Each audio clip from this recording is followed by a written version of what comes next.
Vamos saber agora quais serão as implicações e também a necessidade real desse sistema de transporte aqui em Maceió. Por isso eu chamo ao vivo aqui o repórter Ivan Lemos, que está com um especialista em trânsito para nos explicar melhor. Ivan. Bia, só para a gente entender um pouco mais, né, o Alan explicou muito bem na reportagem, mas para a gente entender um pouco mais como funciona esse sistema do BRT, eu vou tentar ser didático aqui para a gente entender. Imagina uma espinha de peixe, ela tem ali a coluna de sustentação. O BRT que foi anunciado é a coluna dessa espinha com várias estações de cima a baixo. Só que tem as outras, as costelinhas, né, digamos assim, que ligam a coluna aos pontos, que seriam as ligações aos bairros. Hoje a Prefeitura anunciou essa coluna, mas como essas ligações aos bairros vão funcionar nessas 23 estações, isso ainda não foi explicado. Vou conversar agora com o Antônio Monteiro, que é especialista em trânsito, que vai explicar para a gente também melhor como funciona esse sistema BRT, que já existe em várias cidades do Brasil, e como que essa implicação aqui em Maceió, isso deve acontecer. Antônio, boa noite. É um sistema muito importante, ele agiliza o transporte em várias cidades, mas ele precisa ficar mais claro quanto ao funcionamento.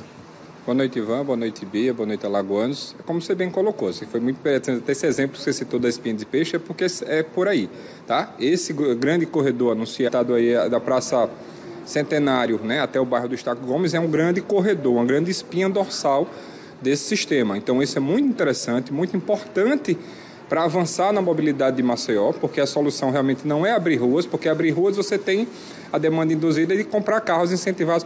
É fundamental que esse projeto seja bem feito dessa interligação com bairros, porque você vai vir do bairro para chegar na grande espinha dorsal e descer e se deslocar.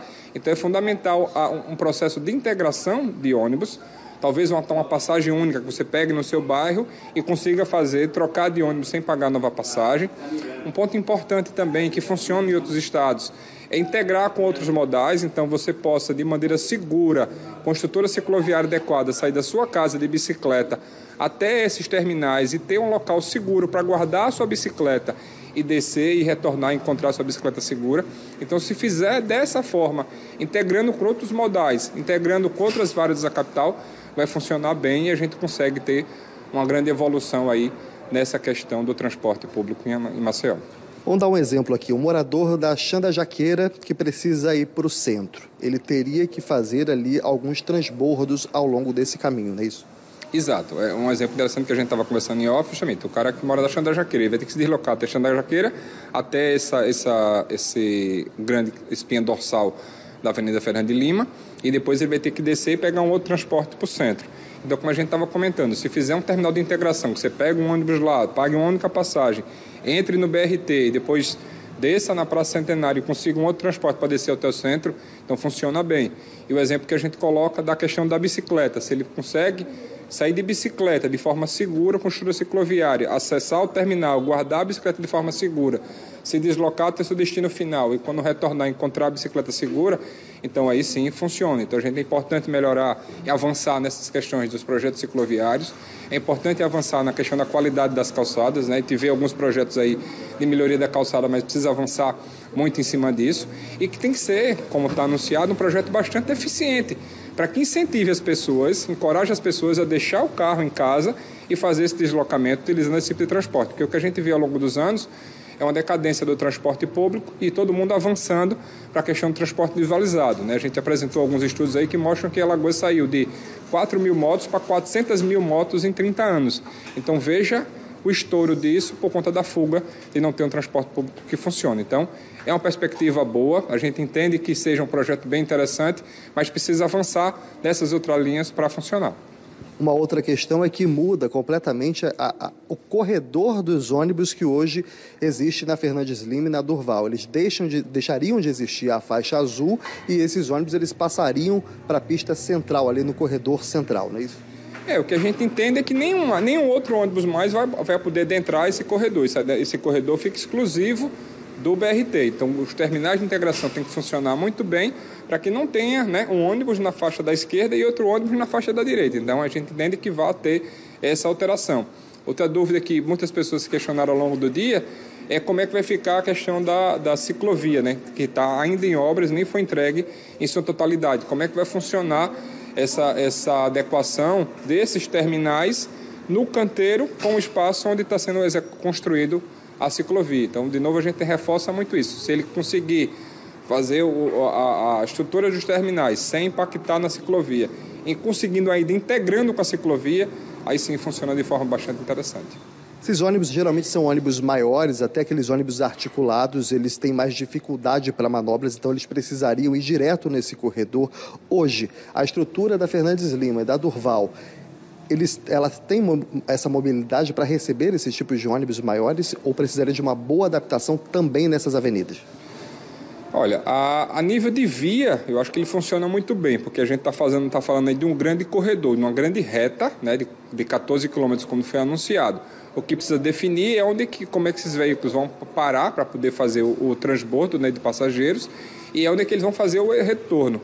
Possivelmente ele só vai retornar na Praça Centenário, que também tem espaço suficiente para isso. Então, nesse corredor ele funciona muito bem. O grande debate desse tipo de ônibus, e quem lembra que algumas décadas atrás teve o sanfonão, né, conhecido como sanfonão, ele não conseguia circular em bairros nem outras vias da nossa cidade. Mas nesse corredor eu não vejo problema em cima disso. Só preciso observar que o ônibus na faixa da esquerda, o acesso do passageiro é pela esquerda. O ônibus na faixa da direita, como hoje está na faixa exclusiva, é pela direita. Então, o local da porta, vamos dizer assim, é diferente do ônibus tradicional. Então, vai ter que fazer essa adaptação. Foi falado aí, anunciado da compra de alguns ônibus, então acredito que o projeto ele vai contemplar isso também, que vai funcionar dessa forma. E, realmente, como ele é um ônibus muito maior, ele tem a capacidade de deslocar um volume de passageiros muito maior. Então, como o prefeito colocou, de ônibus a cada 5 minutos, então o volume de passageiros circulando é muito interessante. Então, veja que a Fernandes Lima está esgotada a capacidade dela, porque às vezes a gente vê vários e vários carros com uma única pessoa dentro do carro.